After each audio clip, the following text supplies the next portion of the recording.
Well, I've always had a hankering to make things, and I met an old man who had a log blacksmith shop way out in the country in Cobb County, Georgia, when I was about 14 years old, and became friendly with him and watched him work on his forge and make things. He was really a living relic of pioneer days, lived in a log cabin, split his own shingles and made his own tools, and his father had been a blacksmith, and he told me tales about what marvelous things his father had done and showed me artifacts his father had made. And I just saw a certain spirit of self-reliance there, which I admired, and I wanted to try it.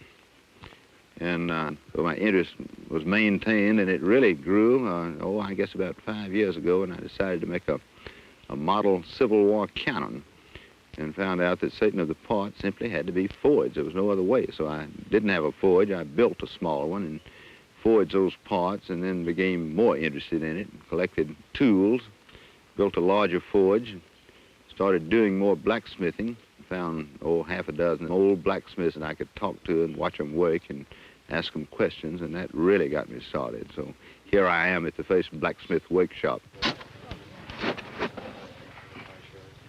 Start off, you want to lay your coal around the side here, not over the grate, but just around the side. And we're not going to make a great big fire here today either. We'll just demonstrate. But a fire, you may think that you can just build any sort of fire, but a fire is awfully important, and a fire has to be cleaned out frequently, and particularly if you're welding. We're not going to try any welding today. We'll hold that until tomorrow, but don't neglect your fire.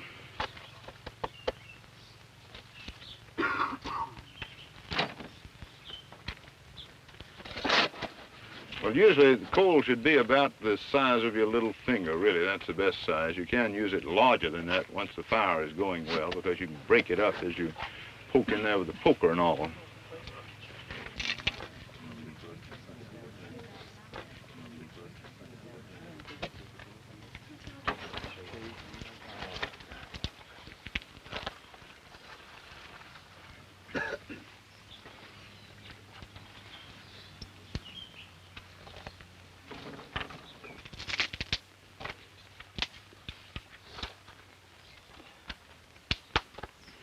Well, here we go. Action for the first time. Action instead of words, finally.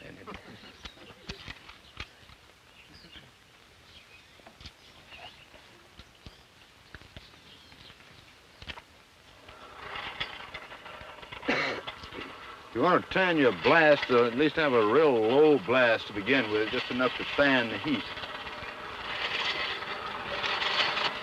After we get the fire really going, these slight sounds you hear here will turn into a real roar, which is quite satisfying, too. You feel like you've got the world by the tail end with it.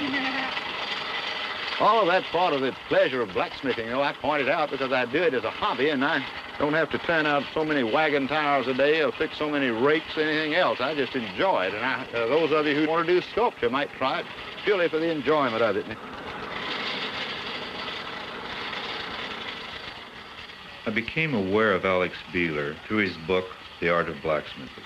My students and I were discussing who we might have in as a visiting artist, and decided to invite Mr. Bealer here to discuss his book and to talk about the techniques of working iron. In April, I was at a conference of metalsmiths in St. Paul. At that time, I told a few people we were having Mr. Bealer in to do a workshop. The word spread, and I had people approaching me and asking, could we come down? Stan Lechtzin from Philadelphia, Ron Pearson from New York, Michael, Jerry, and Fred Fenster, and any number of other people. The whole thing grew and developed from their own self-interest in iron.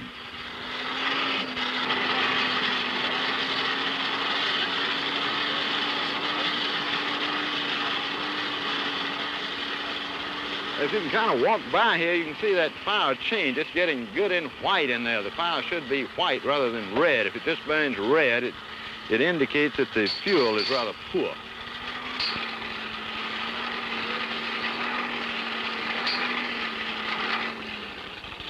There's your iron at a good bright red. It would look brighter inside a shop.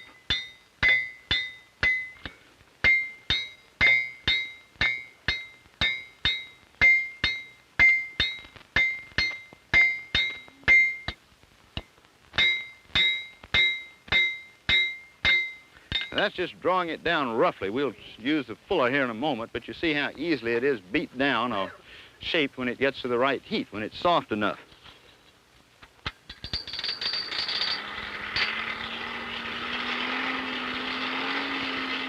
Now, you ready, striker? Hit it. Hit it. Hit it. Hit it.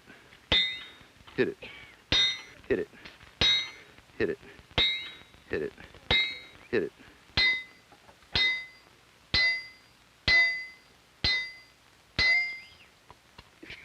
Once more, and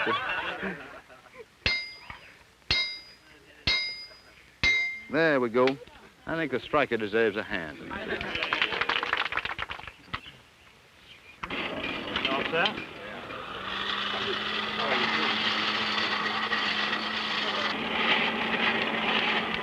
Ready? Mm-hmm.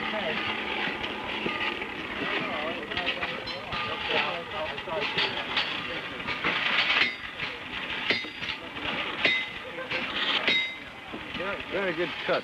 Stick it in there, no? Yeah, that's right. Okay, Mitzi.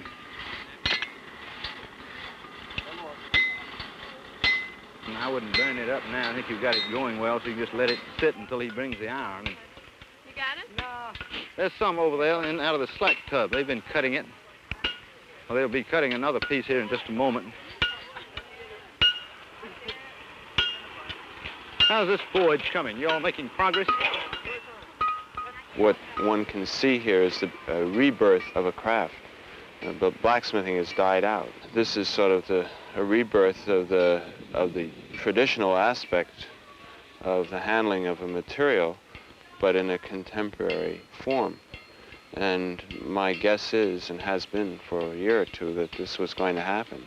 And same thing that happened in glass in the last, say, 10 years is just now beginning in iron. And I think this is what's so exciting. One of the reasons is such a undercurrent of excitement here, especially among the students and the younger people. You know, they really found something, they got something, they're going to be the first, more or less. And that's good. You know? It's not worn out. Yeah.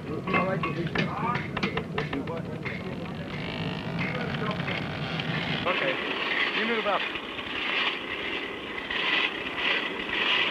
I think we can do this one. See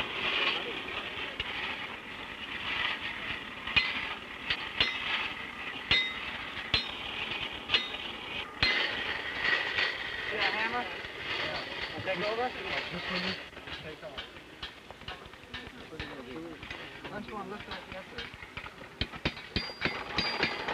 Could you all stop and hold off just a second? It's very near 5 o'clock. Now, we should break and go on down and have our supper because they are on schedule. This evening, there's no reason why the fires can't go on and we can't work. We'll have light till around 8.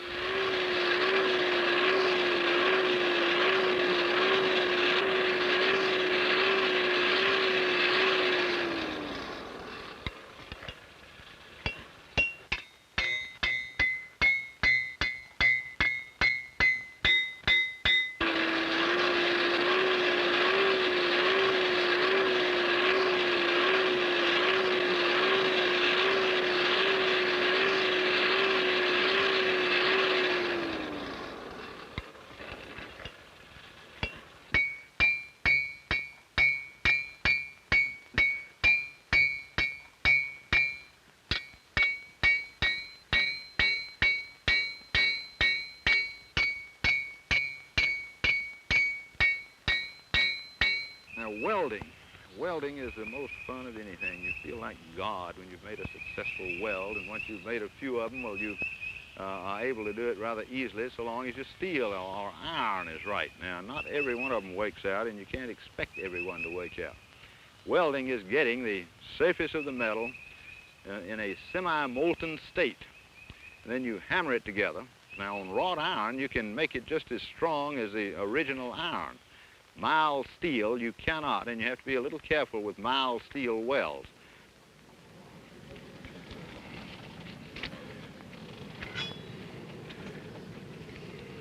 Now, I'm going to need to get to the vise here in something of a hurry. If I can get a path cleared,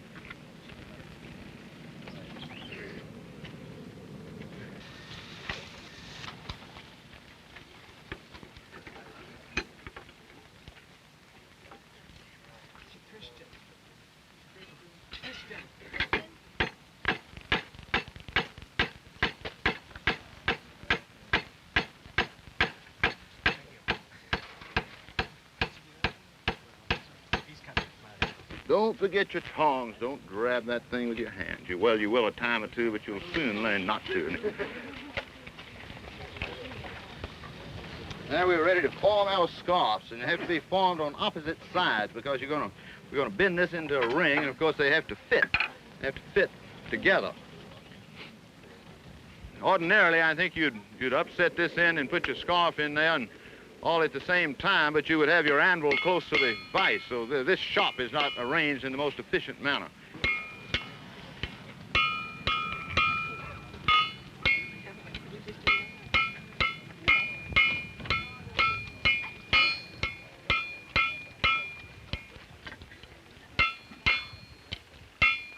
Don't be in too big a hurry either on making these scarfs and things.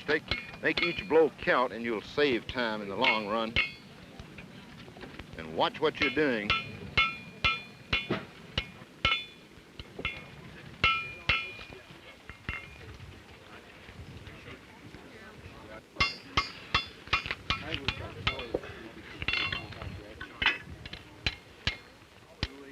And one impression you may be getting, which is absolutely right, is that this takes time. You cannot hurry it. It's one step at a time, and there's certain qualities to the iron that are needed that you get from the fire, and the fire gets it from the bellows, and it's just a perfect sequence of events that you simply have to follow. But this time when you're working with wrought iron, and I think particularly in decorative wrought iron or real fancy things, gives you a little time to think, too. You just look at that iron, that's what you're working with, and think what you're going to do next and how you're going to attach something to that and so on. So you can use that time. It isn't wasted time.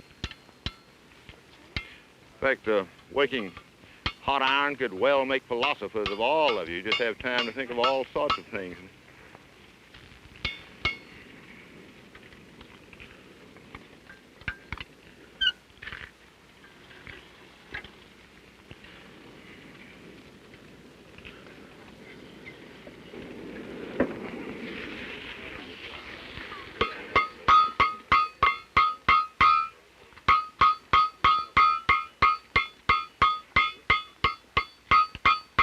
I believe we got it that time.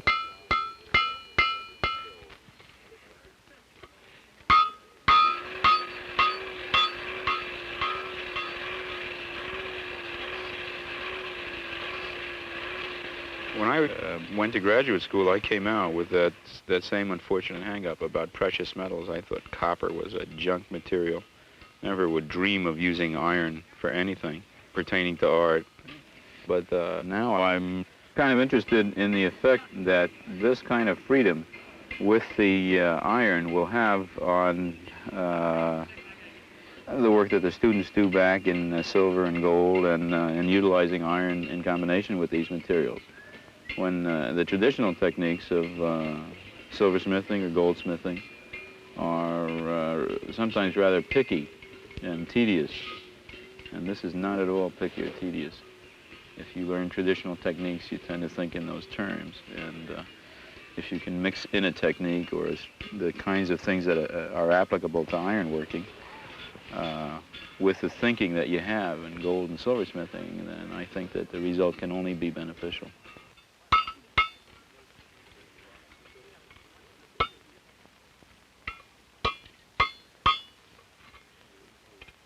Part of the problem working with silver or gold is that it's extremely tedious to finish once you've got the piece roughed out. With iron, and the whole business is direct. It's kind of a sensual thing in a way because you are working with raw iron and you're just pushing it and pulling it and shoving it into shape. And it's really a gratifying thing to be that direct with a material. I think that's a bad word. You know, all that's so true. And yet, when you work it, it's so damn plastic, you know. If you don't have to worry about handling the tools, it's pliable. It's as though you're forming it with your hand. And I think this is what's so beautiful about it, where the directness comes in between the individual and the material. The thing that really interests me about the material is its immediacy. The fact that that piece of red-hot iron or steel begins to take shape before my eyes under that hammer is a spontaneous sort of response that I do not get in most of my other work, and that's what really draws me to it. I've been primarily a jeweler, and most of my electroformed objects are in the jewelry scale. Wrought iron gives me the opportunity to work on a much larger scale in a much more direct, a much more immediate way. I haven't done enough work with it to begin to establish a personal direction. There will have to be years of work on my part before I can begin to say I have a real feeling for it and there's something that I can say personally about the material. It took 10 years of work in the jewelry area using silver and gold for me to say I had some idea of what I would like to do.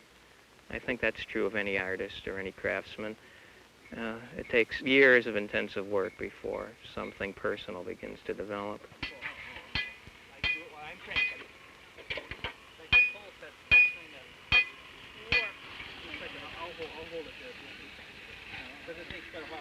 It won't maintain a fire as this stuff does. As soon as you put the air off on the coke, the fire is out. Yeah. This, you don't surprise Well, me. you've got a backup here, and this coal is wet too, kind of damp, so you can pack it. Now this is Coke not doesn't pack this that forge nicely has to be either. modified. Really, it would be more satisfactory if it were modified much lower, and the firebox about this deep, and then you could pile that coal on top and create a little oven and keep the air out. Any suggestions for keeping cast iron tweer cool? Well, now in England they have a water twill, I've seen those.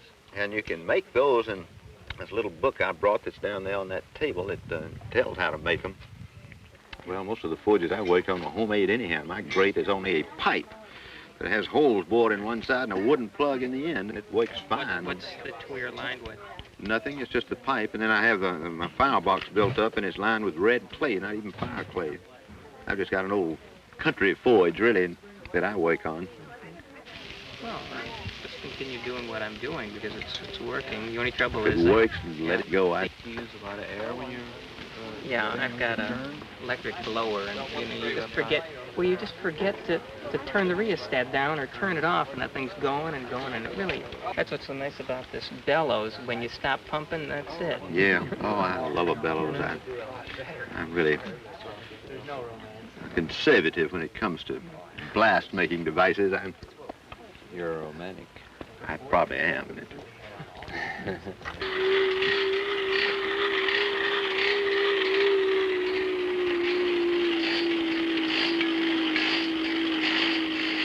See there, eh?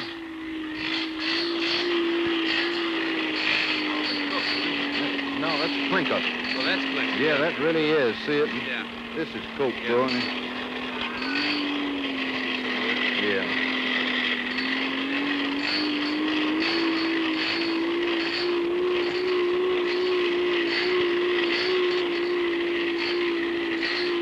Your firebox should be a little bit deeper, and you ought to have a little notch where you can stick it in there, but pile the coal up a little higher than the metal.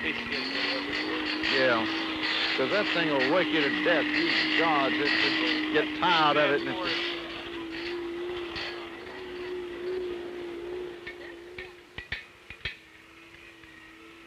how's your fire coming? Well, I'm having problems getting this area. Well, I think if you stuck it in there, you can even bend it. Well, I don't know, what are you trying to do, widen it? Well, I'm trying to do some more punching. Well, I wouldn't even mind heating it down closer to your base there and bending it, because you can always straighten it again. Here? No, yeah, well, right in, see, heating right in there, and then bending it so you can get that part stuck in the fire. I can't get it in here, though. I would if I could. If I could heat it in here, I wouldn't have to worry about it. Well, let's see, if we put a little coke over there, you may be able to. Leave it in there.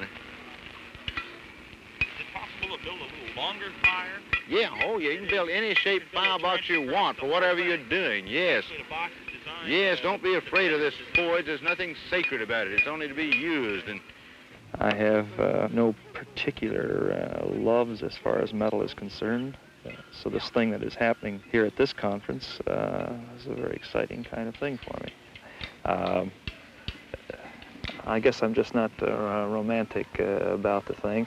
I think if there's any romanticism in any of it, it's the forms that are coming out of the material that do hint, of course, of those things that have gone past, things that other Other smiths have discovered things that we're just discovering this afternoon, and the forms that we see, not only my own, but those of the other people that are working, are forms that we've seen in iron of other craftsmen of other times.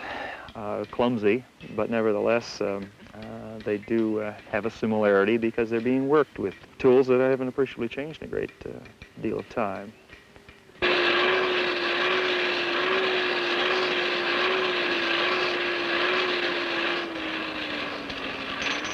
Pardon me, let me get around you here.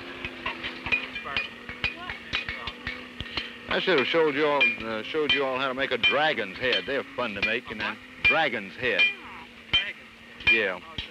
Well, you just you shape the general cranium and all that with a long snout, and then you can weld two ears that stick up by getting a little piece and putting on there, and then you split the mouth in, and then you punch a couple of eyes in, and you give a nice graceful crook to the head and open the mouth, and if you want to, you can make a long forked tongue and weld it inside the mouth and then open the mouth back up. There are all sorts of things to do with them. And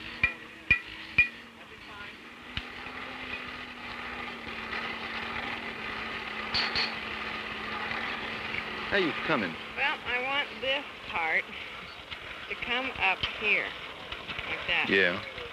And I can't hold it with these while I hammer it. It just does not work. And, I mean, I've tried it about Have you had it hot enough? times with pliers. What, you want to straighten it out this way? Yeah, I want to, continue to bring this up like this. So When you're trying to, you need to bend, you want to bend it in here then? Yeah. Well, I think what you need to do is to get it hot right in here and go put it in the vise and just pull this up with either a hammer or your tongs, but use that vise. And Okay, thank you.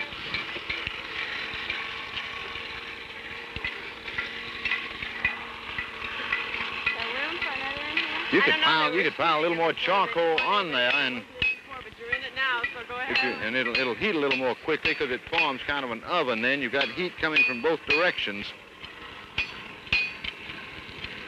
and you can move it around these big chunks so you can see under there and keep an eye on your iron. And you ought to have a poker so you can lift it up. Yeah, we ought to have one over there. Yeah. Or you can just use any of those rods in your slack tub.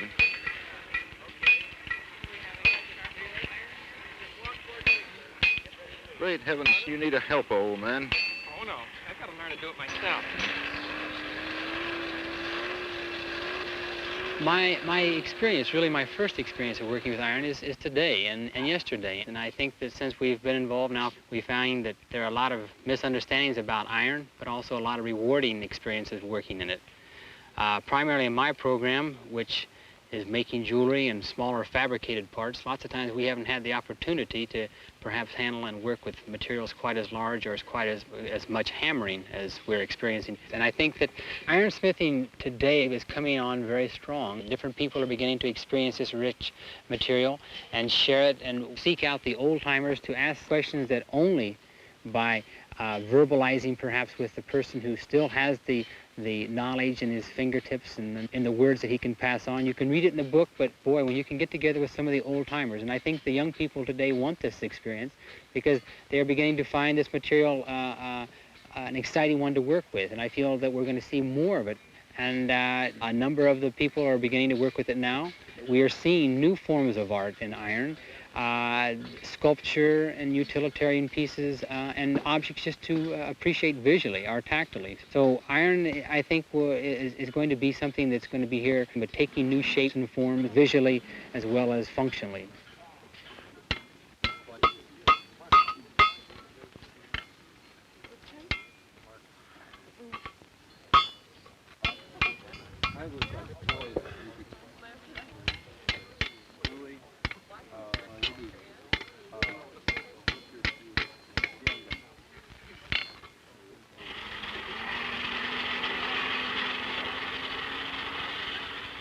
Well, of course, I'm absolutely floored at the fact that 8 people took 2 days to drive from Colorado to attend. And it's exciting to know that the people from Georgia wanted to bring a 250-pound anvil on the train. You know, these are phenomenal, kind of nutty things for people to do. But the excitement and the vitality that they've shown And the way they've responded, it just happens. It never is contrived. They heard about it, and with 4 weeks, they responded by coming together as a group of 50 people from many different points in this country, seeking the information and knowledge and trying to find out how to explore this particular material. I've never seen a group of people so completely involved in beating up a piece of iron. And it's hard to see what they're doing and measure that any learning is going on.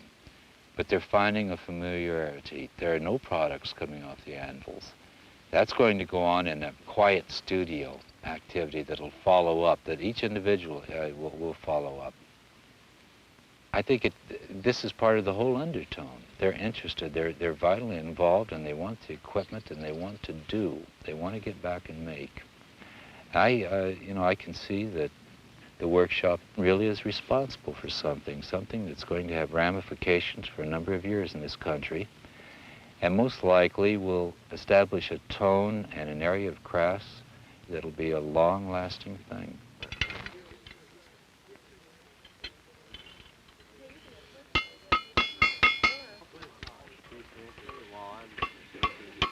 I think the interest, and particularly the interest of artists, is shown here at this workshop in the techniques of blacksmithing, may revive it not as a trade, but as a true art.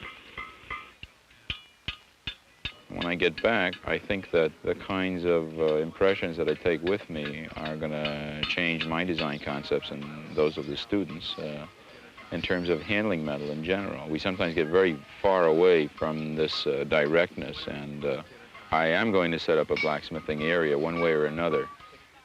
I have been working for about 2 years in the ferrous metals, and I'm definitely going to continue. I hope to introduce this as a classroom medium within the near future. It's the beginning of a new craft, really, in the contemporary craft scene, and I'm very anxious to be part of it.